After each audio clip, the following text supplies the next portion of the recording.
চলো আজকে আমি তোমাদের সাথে একটা what I it in a day blog share করছি, মিনি ব্লগ।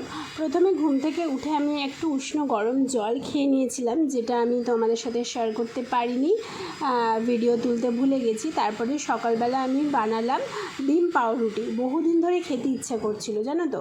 তারপরে লেগে পড়লাম দুপুরে রান্না করতে। কি রান্না করলাম? মাছের ঝোল রান্না করলাম, বিউলির ডাল আর আলু সেদ্ধ, আর সাথে একটা পেঁয়াজ। এটা ছিল দুপুরের লাঞ্চ।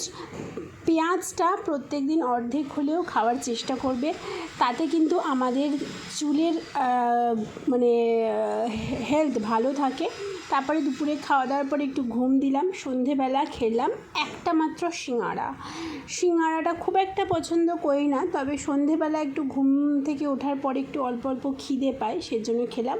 আর রাতে খেলাম একটা রুটি, ঘুগনি, মাছের ঝোল, ভাত।